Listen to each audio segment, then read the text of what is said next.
नमस्कार दोस्तों, हमारा आज का विषय है फाइलेरियोसिस। सर, ये फाइलेरियोसिस क्या होता है? आपने जैसे मलेरिया का नाम सुना है, इसी तरह फाइलेरिया भी बीमारी है जो वेक्टर बॉर्न डिजीज़ में आती है।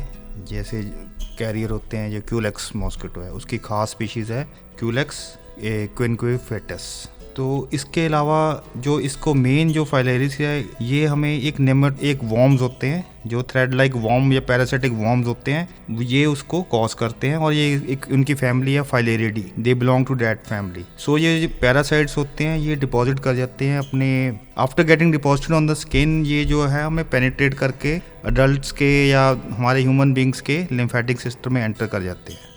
कोई ऐसे symptoms, sign and symptoms cause करते हैं जो काफ़ी तकलीफ दे होते। जी। तो ये एक ऐसा इन्फेक्शन है जो काफ़ी तकलीफ देता है। तो सर, ये जो आपने हमें अभी बताया इस इन्फेक्शन के बारे में कि कितना कॉमन है? जी, एज सच इंडिया में जो ये इन्फेक्शन की बात हम करते हैं तो हमारे साउथ इंडिया में इसके काफ़ी सारे केसेस होते हैं और नॉर्थ में काफ़ी कम तादाद में केस मिलते हैं। जैसे कि हमारे इस पंजाब, चंडीगढ़ में इनके कोई केसेस नहीं होते। जो साउथ इंडिया में, तमिलनाडु वगैरह में इसके काफ़ी केसेस मिलते हैं। तो ये काफ़ी प्रिवेलेंट डिजीज़ है। ये इवन अगर वर्ल्ड वाइड देखी जाए, ये पब्लिक हेल्थ कंसर्न मानी जाती है कि मलेरिया जैसे है, उसके बाद इस इंडिया में भी इसी का ही नंबर आता है। जी। तो दोस्तों, ये जो इन्फेक्शन है ये आपको सदर्न इंडिया में ज़्यादा मिलेगा। जैसे हमें सर से पता चला कि नॉर्दर्न इंडिया में ये नहीं है, और खासकर हमारे क्षेत्र में जहाँ हम रहते हैं, पंजाब, चंडीगढ़, वो इस इन्फेक्शन से मुक्त है।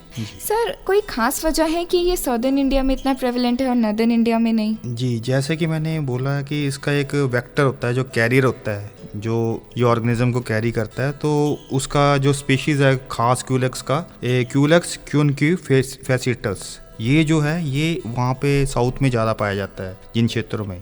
हालांकि क्यूलेक्स के दूसरे स्पीशीज हमारे यहाँ पे मिलते हैं और वो दूसरी तरह की बीमारी करते हैं। तो फाइलेरिया का जो वेक्टर भी यहाँ पे नहीं मिलता है, ये भी एक कारण हो सकता है। तो दोस्तों, जो मेन कारण है कि ये नॉर्दर्न इंडिया में इतना प्रेवलेंट नहीं है, वो ये है कि इसका वेक्टर यहाँ पे नहीं मिलता, वो सदर्न इंडिया में मिलता है, और इसी कारण नॉर्दर्न इंडिया के लोग इस इन्फेक्शन से बचे रहते हैं। सर, ये जैसे हमें आपसे पता चला कि यहाँ पे ये इतना कॉमन नहीं है, वहाँ पे ये ज़्यादा कॉमन है, लोग इससे ज़्यादा पीड़ित रहते हैं। तो सर, ये स्प्रेड कैसे होता है? जी, इसका जैसे कि मैंने वेक्टर की बात की कि क्यूलेक्स क्विनक्विफेटस जो इसका वेक्टर है, ये ब्रीड करता है कोई जो जैसे खड़ा पानी होता है, सीवेज का या सलेज वाटर होता है, ये सेस पूल्स होते हैं या सेप्टिक टैंक्स होते हैं, ऐसी कलेक्शंस होती है।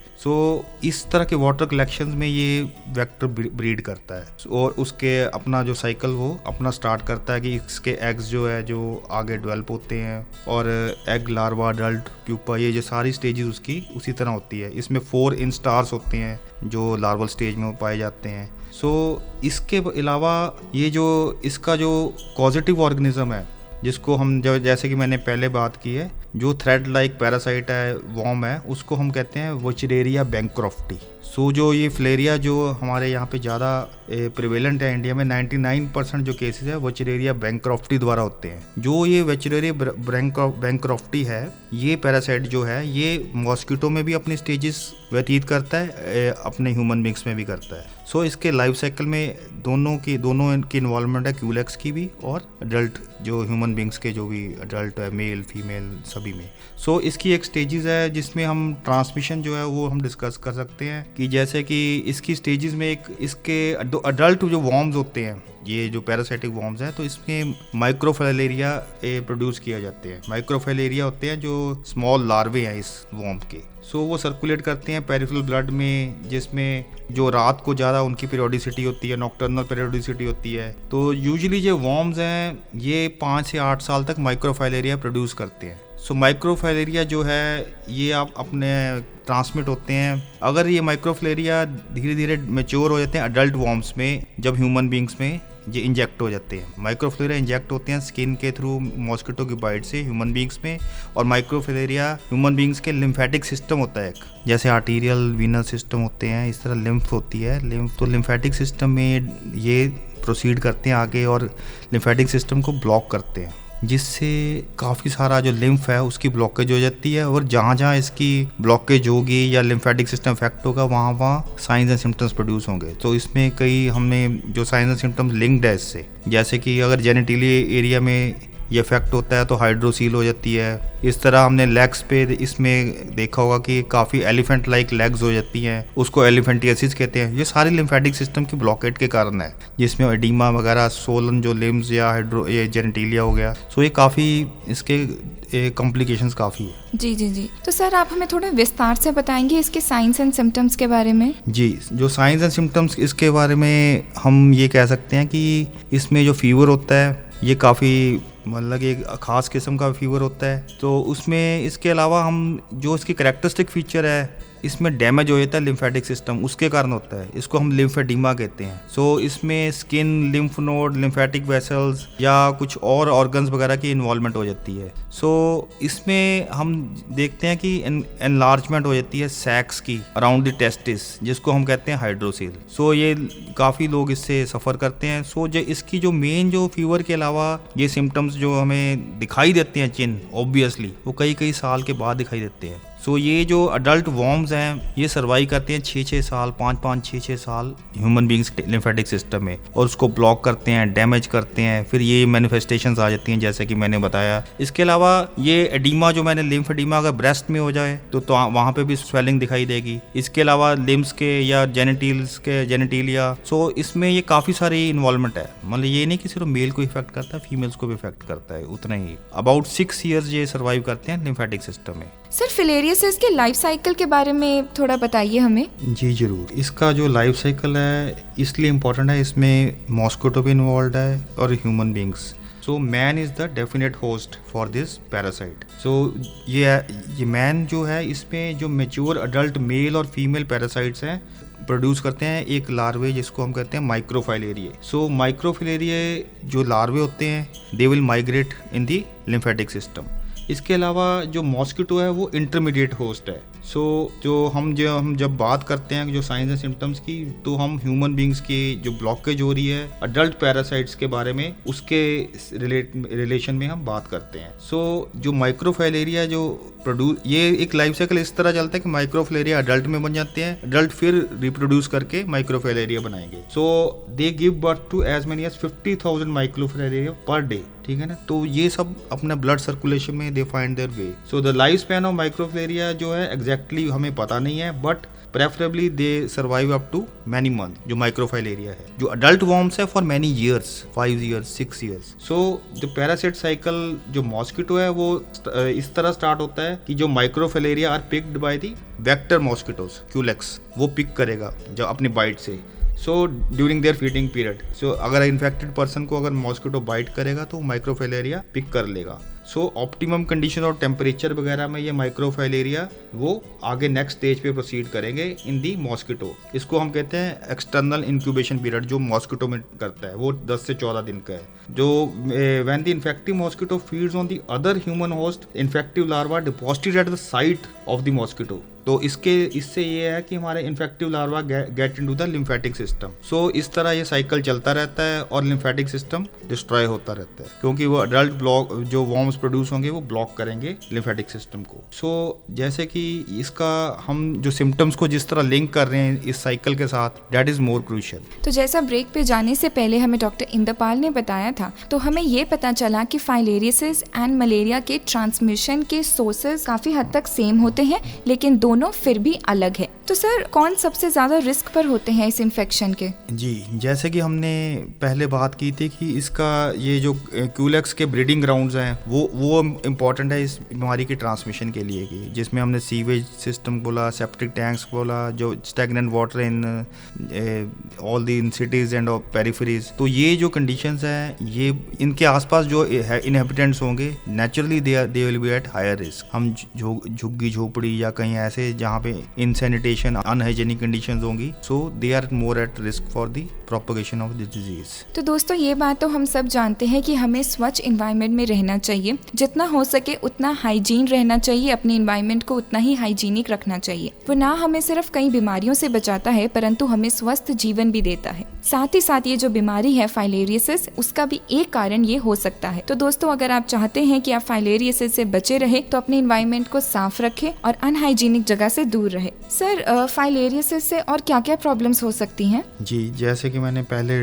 डिस्कस किया कि स्वेलिंग्स हो जाती हैं लेग्स पे, हाइड्रोसील हो जाता है। हाइड्रोसील मीन्स कि सोलन टेस्टिस हो जाता है। इसके अलावा इसमें काफ़ी सारे और जेनेटिलिया के अलावा कोई और किडनीज वगैरह या कुछ और सिस्टम्स भी इन्वॉल्व हो जाते हैं। लिम्फेटिक सिस्टम जो है मेनली इफेक्ट हो जाता है। सो इसके एक तो ये हेल्थ की क्षति हो रही है, इसी तरह हमारे जो डेली जो काम करने की क्षमता है उसमें फ़र्क आ जाता है। प्रोडक्टिव लाइफ ईयर्स जो हम कैलकुलेट करते हैं उसमें डिसेबिलिटी हो जाती है। ये डिसेबिलिटी से हमारी जो लिमिटेशंस आ जाती हैं काम करने में, सो उसका जो सोशो इकोनॉमिक जो लॉस है वो डेट इज़ मोर ग्रेव, क्योंकि ये काफ़ी लॉन्ग टर्म और क्रॉनिक इलनेस है जो काफ़ी देर तक चलेगी और काफ़ी लंबा चौड़ा इलाज चलेगा इसका। So that is more harmful to a person. इसके अलावा कुछ जगहों पे इसमें सोशल स्टिग्मा भी अटैच्ड है, क्योंकि जैसे कि जैसे सोलन लेग्स जिसको हम एलिफेंटियासिस कहते हैं, एलिफेंट लाइक लेग, तो उसमें और या हाइड्रोसील है तो उसमें मैरिज के प्रोस्पेक्ट्स मेल्स के लिए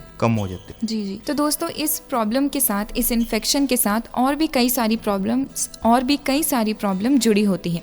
जैसे आपकी काम करने की क्षमता पर बहुत बुरा असर पड़ता है और आप अपना 100% नहीं दे पाते हैं। साथ ही साथ हमें सर से पता चला कि मेल्स पे इसका इतना बुरा प्रभाव हो सकता है कि उनकी बॉडी पे एलिफेंट जैसे कुछ मोटा सा हो सकता है और जिसकी वजह से उनकी विवाह को लेकर भी कई सारी समस्याएं खड़ी हो सकती हैं। सर हम इसे डायग्नोस कैसे कर सकते हैं? जी, मेनली तो इसका जो टेस्ट है वो लैब डायग्नोसिस ही सफिशिएंट है। Slide preparation, peripheral blood smear से कि फाइलेरिया है कि नहीं। सो इसमें हम लैब डायग्नोस हमारा मेन स्टेज जो है स्लाइड फॉर्मेशन है, पेरिफेरल ब्लड स्मीयर ही। जी। तो सर इसका ट्रीटमेंट कैसे हो सकता है?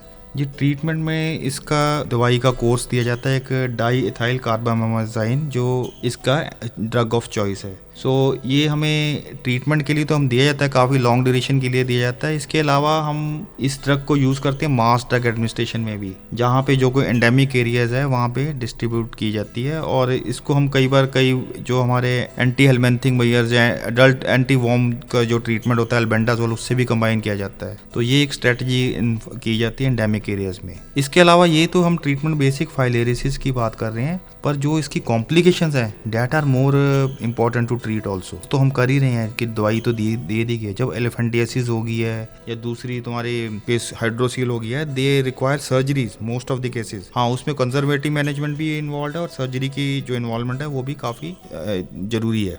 जी। सर जब भी हम कोई बीमारी के बारे में सुनते हैं, हमारे दिमाग में इलाज से पहले एक चीज़ ये आती है कि क्या उस बीमारी का इलाज संभव है, क्या इलाज के बाद मैं पूर्ण रूप से स्वस्थ हो पाऊंगा। तो सर क्या इस बीमारी के इलाज के बाद वो बंदा या फिर वो व्यक्ति अपना जीवन उसी तरह से व्यतीत कर पाएंगे जो वो पहले से कर रहे थे? जी, ये तो है कि इसको टाइम लगेगा, बट इट इज़ क्योरेबल, ऐसा कुछ नहीं है। इसको टाइम लगेगा, पर्टिकुलरली जब इसकी कॉम्प्लिकेशन सेट हो गई है तो उसको ट्रीट करते हुए टाइम लगेगा। विद टाइम ऑल दी जो इसके सारे चिन्ह है, साइन सिम्टम्स सारे सबसाइड कर जाते हैं। जो मैंने लिम्फेडिमा की बात की कि स्वेलिंग आ गई लिम्स में, अगर फीमेल में देखे ब्रेस्ट में या जेनेटिलिया ऑफ द मेल, तो ये सब सबसाइड कर जाती हैं विद करेक्टिव प्रोसीजर्स। जी। Proper surgical corrective procedures. जी। तो दोस्तों ये एक ऐसा इन्फेक्शन है जिसका इलाज संभव है, लेकिन हाँ ये ठीक होते होते थोड़ा टाइम लगाएगा, लेकिन इस बात की गारंटी है कि ये बिल्कुल ठीक हो जाएगा और आप अपना जीवन उसी तरह से व्यतीत कर पाएंगे जैसे आप पहले कर रहे थे।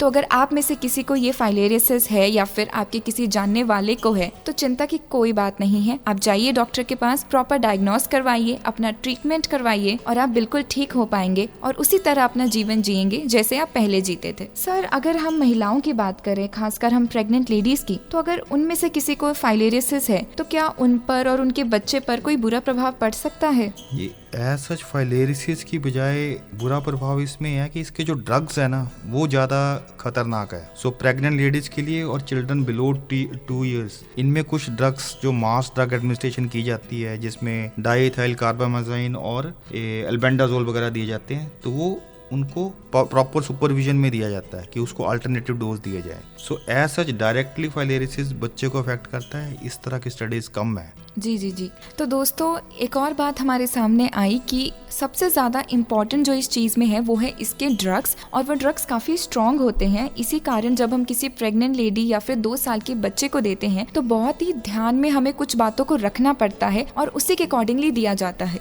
तो दोस्तों अगर आप में से किसी को ये इन्फेक्शन है या फिर किसी ऐसे व्यक्ति को है जिसे आप जानते हैं, आप जिसकी केयर करते हैं, और अगर वो प्रेग्नेंट है या फिर छोटा बच्चा है, तो उन्हें ऐसे ही डॉक्टर के पास भेजिए, एक अच्छी जगह पे जाइए ताकि वे उनका प्रॉपरली उनका इलाज कर पाए और उन्हें इस तरीके से ड्रग्स दें कि ना उन पे कोई बुरा प्रभाव पड़े, ना उनके गर्भ में पल रहे बच्चे पर। सर, हम इसे प्रिवेंट कैसे कर सकते हैं? प्रिवेंटिव मेजर्स और जो हम स्ट्रेटजी इन्वॉल्व जो हमारी है, इसमें तो मास एडमिनिस्ट्रेशन तो हमने बोला ही है एंडेमिक एरियाज में। इसके अलावा हम प्रिवेंटिव और कंट्रोल मेजर्स साथ लेके चलते हैं। तो इसमें हमें रिकरेंट एंटी लार्वल मेजर्स करने पड़ेंगे, जो इसके लार्वे होते हैं उसको डिस्ट्रॉय करने पड़ेंगे एट द वीकली इंटरवल्स जो मॉस्किटोज के हैं। सो इसके अलावा हमें कुछ इन्वायरमेंटल मेथड यूज़ करने पड़ेंगे, जिसमें हमें सोर्स रिडक्शन करनी पड़ेगी, जिससे कि ये क्यूलेक्स वगैरह ये ना पनपे। इसके लिए हमें फिलिंग ऑफ द डिचेस, पिट्स या कुछ ऐसे लो लाइंग एरियाज या डी वीडिंग या डी सिल्टिंग ऐसे ऑपरेशंस करने पड़ेंगे। इसके अलावा एक बायोलॉजिकल कंट्रोल ऑफ मॉस्किटो का मेथड है, जिसमें लार्वीवोरस फिश होती है रिलीज की जाती है ऐसे स्टैग्नेंट वाटर में। लार्वीवोरस का मतलब जो लार्वा खाती है।